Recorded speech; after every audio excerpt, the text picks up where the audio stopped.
guys, welcome back to our YouTube channel Biology Career Guidance. నేను already APR set అయిపోయిన తర్వాత next procedure ఏముంటది అన్నది నా ఎక్స్పీరియన్స్ ని నేను షేర్ చేసుకున్నాను. 2019 లో ఏ ప్రొసీజర్ ని ఫాలో అయ్యారు అన్నది మీకు క్లారిటీ ఇచ్చాను. బట్ 2021 కి వచ్చేసరికి ప్రొసీజర్ మొత్తం చేంజ్ చేసేసారు. మొత్తం అంటే మొత్తం కాదు, కొద్దిగా చేంజ్ చేశారు. సో ఆ ప్రొసీజర్ ఏంటి, నెక్స్ట్ ఏం చేయాలి అన్నది నేను ఇక్కడ డిస్కస్ చేయబోతున్నాను. నెక్స్ట్ ఏం స్టెప్స్ ఉంటాయి అన్నది డిస్కస్ చేయబోతున్నాను.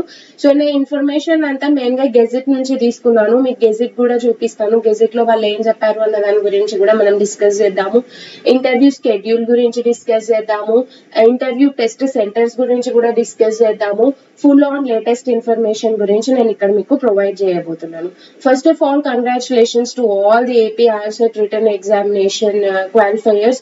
సో మీరందరూ ఏపీఆర్సెట్ ఎగ్జామినేషన్ ని సక్సెస్ఫుల్ గా క్వాలిఫై అయినందుకు మీకు అందరికీ హార్ట్ఫుల్ కంగ్రాచులేషన్స్.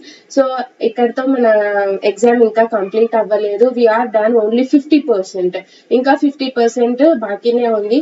సో దాని గురించి మనం ఏం చేయాలి అన్న దాని గురించి చూద్దాం. మనం రిటర్న్ ఎగ్జామ్ అయితే క్వాలిఫై అయిపోయాము. నెక్స్ట్ మనల్ని ఇంటర్వ్యూకి పిలుస్తారు.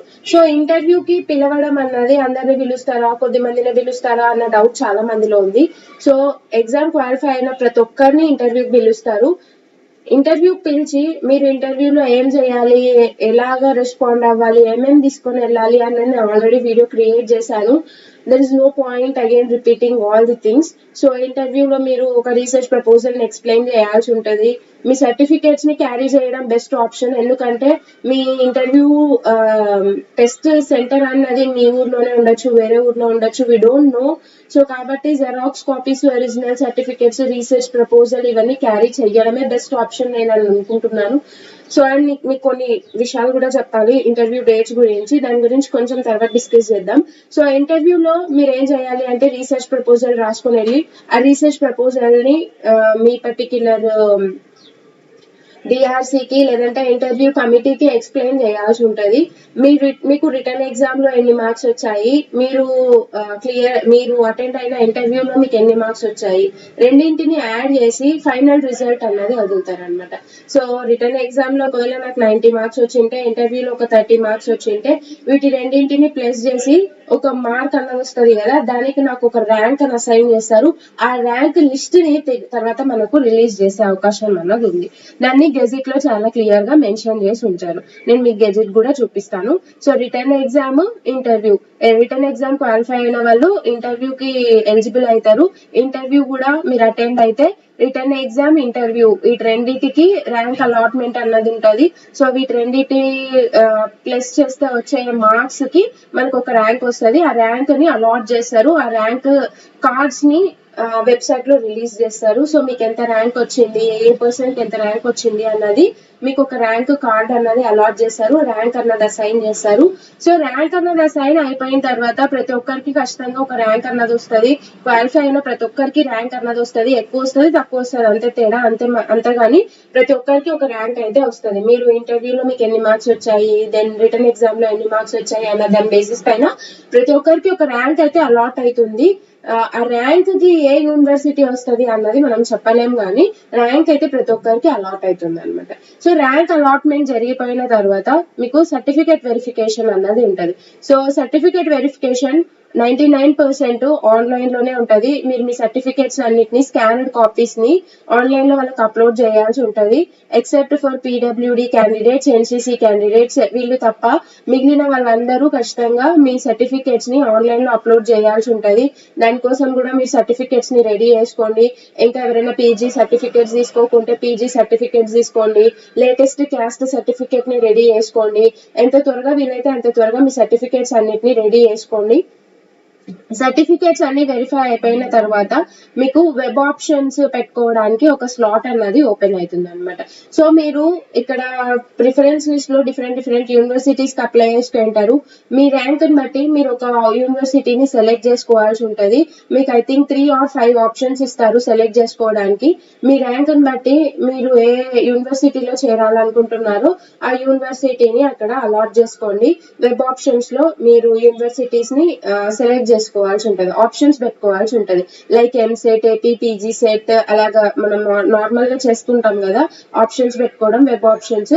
అలాగా మీ ర్యాంక్ ని బట్టి మీకు వెబ్ ఆప్షన్స్ అలోకేట్ అయి ఉంటాయి. మీరు వెబ్ ఆప్షన్స్ ని పెట్టుకోవాల్సి ఉంటుంది. సో వెబ్ ఆప్షన్స్ ని పెట్టుకున్న తర్వాత మీ ర్యాంక్ ని బట్టి మీకు ఒక యూనివర్సిటీలో సీట్ ని అలాట్ చేస్తారు. ఆబ్వియస్ గా కాంపిటీషన్ హెవీగా ఉంటే మీకు నచ్చిన యూనివర్సిటీ మీకు రాకపోవచ్చు. కాంపిటీషన్ తక్కువ ఉంటే మీకు నచ్చిన యూనివర్సిటీ మీకు రావచ్చు. There is no doubt in that. So web options అన్నవి మీరు పెట్టుకున్న తర్వాత మీకు ఆ యూనివర్సిటీనే కష్టంగా వస్తుందా అన్నది మనం చెప్పలేము. మీకు వచ్చిన ర్యాంక్ ని బట్టి it's purely based on merit అంటున్నారు కాబట్టి మీకు వచ్చిన ర్యాంక్ ని బట్టి మీకు ఒక యూనివర్సిటీ అన్నది అలాట్ అవుతుంది. ఆ యూనివర్సిటీ మీకు ఎక్కడ ఏ యూనివర్సిటీ అలాట్ అయింది, ఏ డిపార్ట్మెంట్ అలాట్ అయింది, ఎక్కడ సీట్ మీకు దొరికింది అన్నది మీకు సీట్ అలాట్మెంట్ అన్నది ప్రెజెంట్ చేస్తారు. మీకు ఏ యూనివర్సిటీలో సీట్ వచ్చింది అన్నది రిజల్ట్ వదులుతారు. సో మీకు ఒకవేళ ఓకే అయితే ఆ యూనివర్సిటీలో జాయిన్ అవ్వడము మీరు వెంటనే పోయి ఫీ పే చేయాల్సి ఉంటది. ఫీ పే చేయడం మోస్ట్లీ ఆఫ్లైనే ఉంటదని నేను అనుకుంటున్నాను. బికాస్ ఒక్కొక్క యూనివర్సిటీకి ఒక్కొక్క బ్యాంక్ ఉంటది సపరేట్ గా. మీరు ఆ బ్యాంక్ లోనే అమౌంట్ ని డిపాజిట్ చేయాల్సి ఉంటది కాబట్టి I think you need to go to the university and pay the fee అని నేను అనుకుంటున్నా. బట్ స్టిల్ అది ఇంకా క్లియర్ గా లేదు. సీట్ అలోకేట్ అయిపోయిన తర్వాత మీకు నచ్చితే ఆ యూనివర్సిటీలో సీట్ గెయిన్ చేసుకోవడము మీరు ఫీ పే చేయాల్సి ఉంటది. Only single window operator system ద్వారా జరుగుతుంది. అంటే మల్టిపుల్ కౌన్సిలింగ్స్ ఉండవు, సింగిల్ కౌన్సిలింగ్ ఉంటది. ఫేజ్ 1, ఫేజ్ 2, ఫేజ్ 3 అలా ఉండదు. ఓన్లీ ఒకటే ఒక కౌన్సిలింగ్ ఉంటది. అది కూడా గెజెట్ లో చెప్పారు వాళ్ళే. సో ఇక్కడ నేను చెప్పే ఇన్ఫర్మేషన్ మొత్తం గెజిట్ లో ఉన్నవే, నా ఓన్గా నేనేం చెప్పట్లేదు. దెన్ మీరు యూనివర్సిటీకి వెళ్ళి అక్కడ రిపోర్ట్ చేయాల్సి ఉంటది. మీకంటూ ఒక అలాట్మెంట్ ఆర్డర్ ఇస్తారు. సో మీకు ఇక్కడ ఈ పర్టికులర్ యూనివర్సిటీలో ఈ పర్టికులర్ గైడ్ దగ్గర ఈ పర్టికులర్ డిపార్ట్మెంట్ లో సీట్ వచ్చింది అని మీకు ఒక సీట్ అలాట్మెంట్ ఆర్డర్ అన్నది ఇస్తారు. మీరు ఆ అలాట్మెంట్ ఆర్డర్ ని తీసుకొని పోయి డిపార్ట్మెంట్ లో ఇవ్వాల్సి ఉంటది. సో డిపార్ట్మెంట్ లో సైన్ చేయించుకొని తిరిగి డీన్ అండ్ రీసెర్చ్ దగ్గర సబ్మిట్ చేయాల్సి ఉంటది. Then you need to go and report at your research supervisor. So మీకు ఎవరైతే గైడ్ అలాట్ అయి ఉంటారో ఆ గైడ్ దగ్గరికి వెళ్ళి నేను సో పర్సన్ ని, నాకు ఇక్కడ సీట్ అలోకేట్ అయింది, మీ దగ్గర నాకు గైడ్షిప్ మీరు నాకు తీసుకోవడానికి అలాట్మెంట్ వచ్చింది అని గైడ్ తో ఒక సైన్ చేయించుకొని డిపార్ట్మెంట్ హెడ్ సీల్ వేయించుకొని డీన్ అండ్ రీసెర్చ్ లో ఇవ్వాల్సి ఉంటది. రీసెర్చ్ అండ్ డెవలప్మెంట్ లో ఇవ్వాల్సి ఉంటది యూనివర్సిటీ కన్సర్న్. అక్కడతో మీ సీట్ అన్నది రిజిస్టర్ అయిపోతుంది, మీ పిహెచ్డి అన్నది రిజిస్టర్ అయిపోతుంది. ఈ ప్రొసీజర్ లో మీరు ఏది మిస్ అయిపోయినా మీ పిహెచ్డి అనేది రిజిస్టర్ అవ్వదు. రిజిస్టర్ అవ్వని PhD is of waste of time. So మీకు ఖచ్చితంగా మీరు మీ పిహెచ్డిని రిజిస్టర్ చేసుకోవాల్సి ఉంటది యూనివర్సిటీతో. మీకు ఆర్డర్స్ ఇస్తారు వీసీ, ఆ ఆర్డర్స్ ని మీరు యాక్సెప్ట్ చేయాల్సి ఉంటది. అప్పుడే మీరు అక్కడ అడ్మిషన్ తీసుకున్నట్టు అఫీషియల్ గా మనకు ఒకటి ఉంటది అనమాట. అండ్ చాలా మంది నన్ను అడుగుతున్న విషయం ఏమంటే ఏపీఆర్సెట్ క్వాలిఫై అయిన తర్వాత మనకి ఏమైనా స్టైఫండ్ వస్తుందా? ఓన్లీ ఏపీఆర్సెట్ క్వాలిఫై అయితే మీకు ఎటువంటి స్టైఫండ్ రాదు. స్టైఫండ్ రావాలంటే మీరు సిఎస్ఐఆర్ యూజీసీ నెట్ కానీ గేట్ కానీ జీపాట్ కానీ అలా స్టైఫండ్ ప్రొవైడ్ చేసి ఏదో ఒక ఎగ్జామ్ ని క్లియర్ చేయాల్సి ఉంటది. ఓన్లీ ఏపీఆర్సెట్ ఎటువంటి స్టైఫండ్ ని మీకు ప్రొవైడ్ చేయదు. It's just for the admission. మీరు ఒక యూనివర్సిటీలోకి సీట్ గెయిన్ చేసుకోవడం కోసం పెట్టే ఎగ్జామే ఏపీఆర్సెట్. దీనివల్ల మనకి ఎటువంటి స్టైఫండ్ అన్నది రాదు. సో ఇప్పుడు నేను మీకు గెజిట్ చూపిస్తాను. గెజిట్ లో కొన్ని పాయింట్స్ ని మీకు చూపించి వాటిని ఎక్స్ప్లెయిన్ చేస్తాను. దానివల్ల మీకు ఇంకా క్లియర్ అవుతుంది నేను చెప్పిన విషయాలు. ఓకే,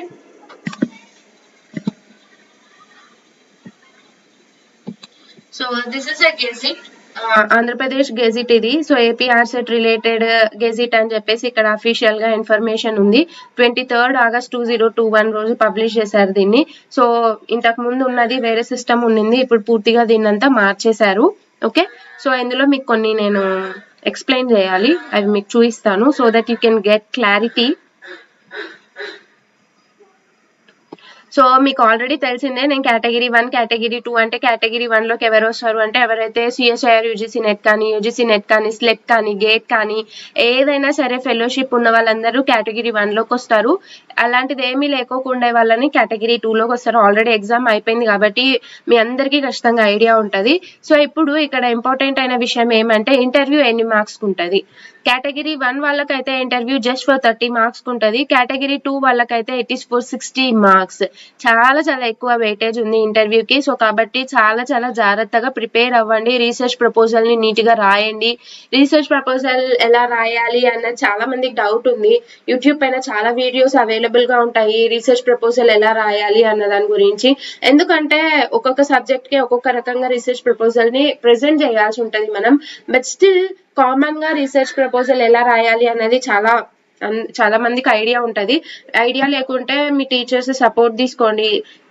హౌఎవర్ ఒక మంచి రీసెర్చ్ ప్రపోజల్ ని రెడీ చేసుకోవాల్సి ఉంటది మీరు. ఓకే, సో ఆ రీసెర్చ్ ప్రపోజల్ ని రెడీ చేసుకున్న తర్వాత అది ఇంటర్వ్యూకి మీకు చాలా హెల్ప్ అవుతుంది. ఎందుకంటే కేటగిరీ 2 వాళ్ళకు interview is for 60 marks. Okay, so ఇక్కడ చూడండి కేటగిరీ 1 వాళ్ళకి ఎన్ని సీట్స్ రిజర్వ్ చేశారు అన్నది ఇక్కడ ఇన్ఫర్మేషన్ ని ప్రొవైడ్ చేశారు. కేటగిరీ 1 వాళ్ళకి 25% ఆఫ్ ది సీట్స్ ని రిజర్వ్ చేశారు.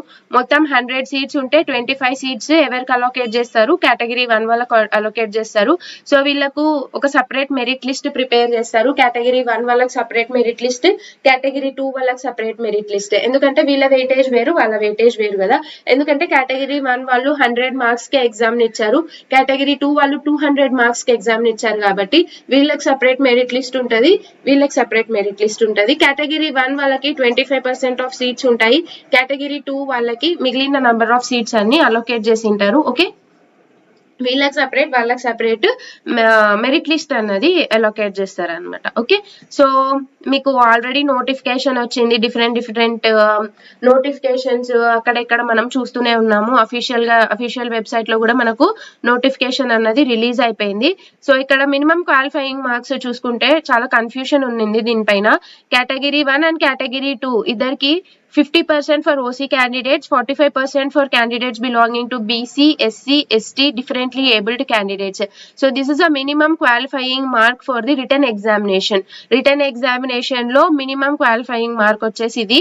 సో మీకు ఆల్రెడీ రిజల్ట్ వచ్చింది కాబట్టి దీంతో పెద్దగా మీకు ఉపయోగం ఉండకపోవచ్చు, బట్ స్టిల్ తెలుసుకోవడంలో తప్పు లేదు. ఓకే, సో దెన్ మీకు ఎటువంటి రీవాల్యుయేషన్ కానీ రీటోటలింగ్ కానీ ఇటువంటివి ఏవి వీళ్ళు ఎంకరేజ్ చెయ్యరు, వాళ్ళు ఇచ్చిన రిజల్టే final. Okay, rank in AP RCET will be based on combined scores obtained by candidate in the written test and interview. So ఇక్కడ మనకు ఇది క్రిస్టల్ క్లియర్ అయిపోయింది. ర్యాంక్ అన్నది ఎలా అసైన్ చేస్తారు, మన రిటర్న్ ఎగ్జామినేషన్ లో వచ్చిన మార్క్స్ ప్లస్ ఇంటర్వ్యూలో వచ్చిన మార్క్స్ ని రెండింటిని సమ్ చేస్తే వచ్చే మార్క్స్ ని యావరేజ్ చేస్తే వాళ్ళు ర్యాంకింగ్ సిస్టమ్ ద్వారా మనకు ఒక ర్యాంక్ ని అలాట్ చేస్తారు అనమాట.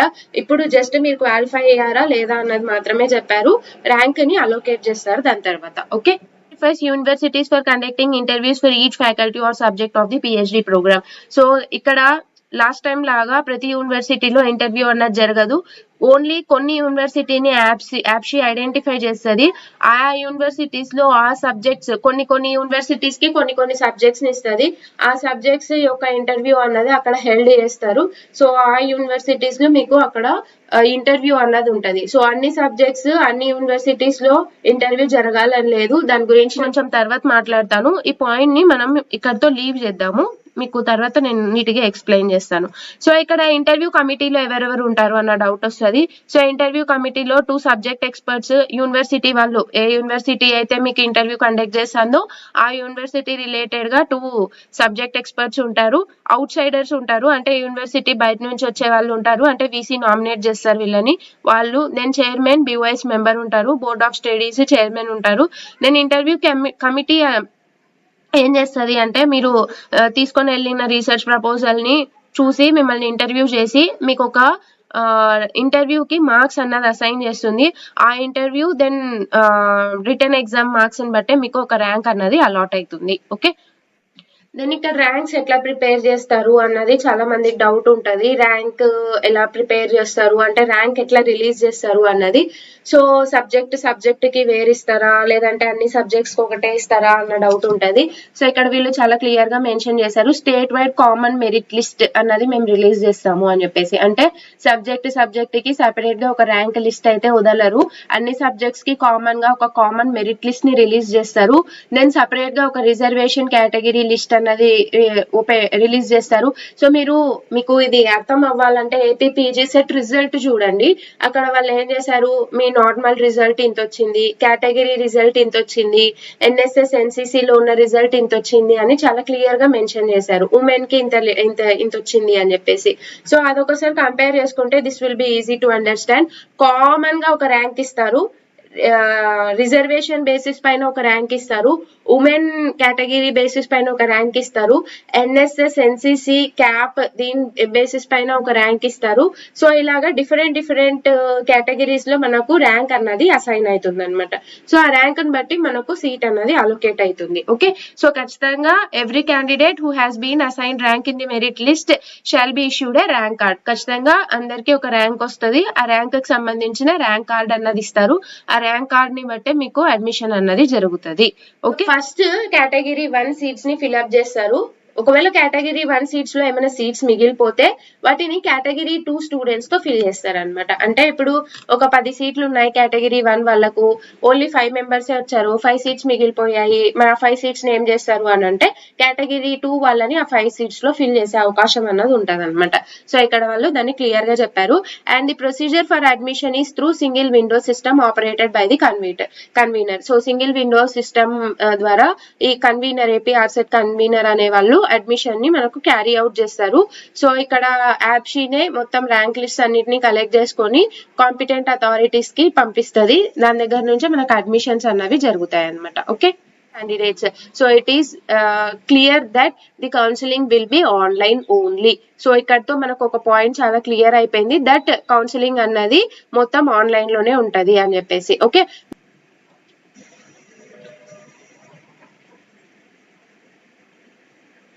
సో ఇక్కడ మరి చెప్పారు వాళ్ళు వెబ్ ఆప్షన్స్ పెట్టుకోవచ్చు మీరు డిఫరెంట్ యూనివర్సిటీస్ కి, అండ్ ప్రొవిజనల్ అలాట్మెంట్ అన్నది జరుగుతుంది డిఫరెంట్ యూనివర్సిటీస్ కి. ఇదంతా totally purely based on merit అని చెప్పారు. ఓకే, సో మీకు ఒకసారి ఒక యూనివర్సిటీ అన్నది అలొకేట్ అయిపోయిన తర్వాత దాన్ని మార్చుకోవడము ఎటువంటి పరిస్థితుల్లో కుదరదు అని కూడా ఇక్కడ చెప్పారు. Once a candidate secures admission to a particular university or research center based on his or her option, no more claim for admission in to other universities to any other kind of seat or other program be entertained during that phase of admission. Part time నుంచి full time నుంచి part time కి, ఒక course నుంచి ఇంకొక course కి ఇలాగా మారడం అన్నది సాధ్యం కాదు అన్నది ఇక్కడ చాలా క్లియర్ గా మెన్షన్ చేసి ఉంచారు. ఓకే, ఈ పాయింట్ లో వీళ్ళు ఏం చెప్పారు చూడండి. Convener APRCET shall organize web based counselling including registration, certificate verification, exercising web options and allotment of seats. So నేను అనుకున్నంత వరకు 99% సర్టిఫికేట్ వెరిఫికేషన్ అన్నది ఆన్లైన్ ఉండొచ్చు, ఎందుకంటే ఇక్కడ వెబ్ బేస్డ్ కౌన్సిలింగ్ అని ఇచ్చారు కాబట్టి ఆన్లైన్ కౌన్సిలింగ్ ఉంటది అని ఇచ్చారు. రిజిస్ట్రేషన్, సర్టిఫికేట్ వెరిఫికేషన్, ఈ స్టెప్స్ అన్ని ఉంటాయి మీకు. మీరైతే ఫస్ట్ ఈ ర్యాంక్ అన్నది అలాట్ అయిపోయిన తర్వాత, ర్యాంక్ అలాట్మెంట్ జరిగిపోయిన తర్వాత మీరు రిజిస్టర్ చేసుకోవాల్సి ఉంటది. రిజిస్టర్ చేసుకున్న తర్వాత ఆన్లైన్ లోనే మీ సర్టిఫికేట్స్ ని వెరిఫై చేస్తారు. సర్టిఫికేట్స్ వెరిఫై అయిపోయిన తర్వాత మీకు వెబ్ ఆప్షన్స్ ని పెట్టుకోవాల్సి ఉంటది. వెబ్ ఆప్షన్స్ అయిపోయిన తర్వాత మీకు ఒక సీట్ ని అలాట్ చేస్తారు. సీట్ అలాట్ అయిపోయిన తర్వాత యూనివర్సిటీకి వెళ్ళి మీరు రిపోర్ట్ చేయాల్సి ఉంటది. సో ఇవే నెక్స్ట్ మీరు చేయాల్సిన స్టెప్స్. ఇంటర్వ్యూ అటెండ్ అయిన తర్వాత, ఇంటర్వ్యూ తర్వాత మీకు ఒక ర్యాంక్ వస్తుంది కదా, ఆ ర్యాంక్ ని బట్టి మీరు రిజిస్టర్ చేసుకోవాల్సి ఉంటది ఏపీఆర్సెట్ వెబ్సైట్ లో. దెన్ సర్టిఫికేట్ వెరిఫికేషన్ ఉంటుంది, దాని తర్వాత వెబ్ ఆప్షన్స్ ఉంటాయి, దాని తర్వాత సీట్స్ అన్నవి అలాట్ చేస్తారు అనమాట. ఓకే, ప్రాసెస్ అన్నది నెక్స్ట్ ఏం చేయాలా అన్నది ఒక క్లారిటీ వచ్చిందని నేను అనుకుంటున్నాను. సో ఇక్కడ మీకు ఇంటర్వ్యూ డేట్స్ కూడా రిలీజ్ చేశారు, అవి కూడా చూపిస్తాను. దెన్ మీకు ఇంటర్వ్యూ స్కెడ్యూల్ ఇవన్నీ.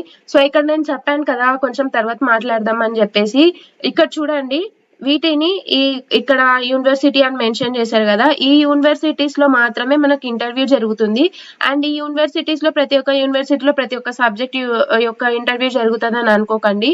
ఇక్కడ ఆచార్య నాగార్జున యూనివర్సిటీలో ఈ సబ్జెక్ట్స్ రిలేటెడ్ గా మనకు ఇంటర్వ్యూ అన్నది జరుగుతుంది. ఓకే, దెన్ ఆంధ్ర యూనివర్సిటీలో ఈ సబ్జెక్ట్స్ రిలేటెడ్ గా. సో ఇది మీకు ఏపీఆర్సెట్ వెబ్సైట్ లో చాలా క్లియర్ గా మెన్షన్ చేసి ఉంచారు. దెన్ జేఎన్టీయూ అనంతపూర్ లో వీటి రిలేటెడ్ ఇంటర్వ్యూ జరుగుతుంది. జేఎన్టీయూ కాకినాడ, చాలా డిఫరెంట్ యూనివర్సిటీస్ ఉన్నాయి, బట్ సెలెక్టెడ్ యూనివర్సిటీస్ లో మాత్రమే వీళ్ళు ఇంటర్వ్యూ అనేది కండక్ట్ చేస్తున్నారు. సో ఇక్కడ మీరు చూడొచ్చు, మన లైఫ్ సైన్సెస్ కి సంబంధించింది అయితే బాటనీ అండ్ ప్లాంట్ సైన్సెస్ వచ్చేసరికి ఎస్కే యూనివర్సిటీ అనంతపూర్ లో, applied life sciences biochemistry biotechnology అయితే శ్రీ వెంకటేశ్వర యూనివర్సిటీ తిరుపతిలో. మీరు ఒకవేళ ఏ ఎగ్జామ్ క్వాలిఫై అయ్యి ఉంటే మీరు అప్లై చేసుకుంటారు కదా, ఆ ఎగ్జామ్ ఏ సబ్జెక్ట్ ఏ యూనివర్సిటీలో ఇంటర్వ్యూ కండక్ట్ చేస్తున్నారో తెలుసుకొని మీరు ఆ యూనివర్సిటీలోనే ఖచ్చితంగా ఇంటర్వ్యూకి అటెండ్ అవ్వాల్సి ఉంటుంది. అర్థమైందా? సో మీరు ఖచ్చితంగా ఆ యూనివర్సిటీలోనే ఇంటర్వ్యూకి అటెండ్ అవ్వాల్సి ఉంటుంది. వేరే యూనివర్సిటీకి పోయే ఛాన్స్ అయితే లేదు.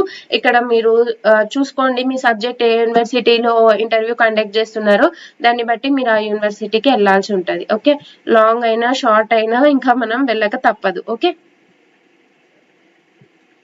దెన్ ఇక్కడ మీకు ఇంకొక విషయం చూపిస్తాను. That AP ఆర్సెట్ interviews will be held in 2 phases, that is from 11/1/2022 to 13/1/2022 and 17/1/2022 to 18/1/2022. So ఇప్పుడు మనకు ఏపీ ఆర్సెట్ ఇంటర్వ్యూస్ అన్నవి వెన్యూస్ ఎక్కడ అన్నది మనం చూసాం కదా. ఇంటర్వ్యూస్ ఎప్పుడు కండక్ట్ చేస్తారు అంటే it is in between 11th to 13th and 17th to 18th. So ఈ మధ్యలో మీకు ఇంటర్వ్యూస్ అన్నవి కండక్ట్ చేస్తారు. సో ఎక్కువ టైం లేదు, మీరు వెంటనే మీ రీసెర్చ్ ప్రపోజల్స్ ని రెడీ చేసుకోండి, సర్టిఫికేట్స్ ని రెడీ చేసుకోండి, అన్నిటిని రెడీ చేసుకోవడం బెస్ట్ అని నా ఒపీనియన్. మీరు ఎప్పుడు ఇంటర్వ్యూకి వెళ్ళాలి అన్న డౌట్ వస్తుంది. అంటే ఇక్కడ టూ స్లాట్స్ ఇచ్చారు కదా, 2 phases ఇచ్చారు కదా, ఎప్పుడన్నా వెళ్ళొచ్చా అంటే నా సజెషన్ ఏమి అంటే ఫస్ట్ ఫేజ్ లోనే మీరు ఎంటర్ అయిపోండి ఇంటర్వ్యూకి. ఇక్కడ ఏమైనా గడబడి జరిగింది అనుకోండి, దాని తర్వాత సెకండ్ ఫేజ్ కి మీకు వెళ్ళే ఛాన్స్ అన్నది ఉంటది. లేదా వాళ్ళే ఐ థింక్ సో వెబ్సైట్ లో ఈ పర్టికులర్ డేట్స్ లో ఈ సబ్జెక్ట్స్ వాళ్ళు వెళ్ళాలి అన్నది వాళ్ళే అలొకేట్ చేస్తారు అని నేను అనుకుంటున్నాను. మాకైతే అప్పుడు మెయిల్ ద్వారా ఇంటిమేట్ చేశారు, బట్ ఇప్పుడు అలాంటి సిస్టమ్ ఏది ఉండదు అనుకుంటున్నాను నేనైతే. ఐ థింక్ 11th డేట్ లో ఫిజిక్స్ సబ్జెక్ట్ వాళ్ళు రావాలి, 12th డేట్ లో కెమిస్ట్రీ సబ్జెక్ట్ వాళ్ళు వెళ్ళాలి ఇంటర్వ్యూస్ కి అని అయినా అనౌన్స్ చేయొచ్చు. వాళ్ళు అలా ఏం అనౌన్స్ చేయకుంటే 11th నుంచి 13th వరకు మీ స్పెసిఫైడ్ యూనివర్సిటీలో మీరు డైరెక్ట్ గా వెళ్ళి ఇంటర్వ్యూకి అటెండ్ అవ్వడమే ఇంకా మిగిలింది. సో నేను అనుకున్నంత వరకు అలా ర్యాండమ్ గా అయితే ఉండడం జరగదు. ఐ థింక్ వాళ్ళు within 2 days or 3 days లో వెబ్సైట్ లో అప్డేట్ చేస్తారు దట్ ఈ డేట్స్ లో ఈ యూనివర్సిటీలో మీకు ఇంటర్వ్యూ జరుగుతుంది, ఈ సబ్జెక్ట్ వాళ్ళు అటెండ్ అవ్వండి అని చెప్పేసి. సో అలాగా మీకు ఆ డేట్ లో మీరు వెళ్ళాల్సి ఉంటది అనమాట. So this is a video guys.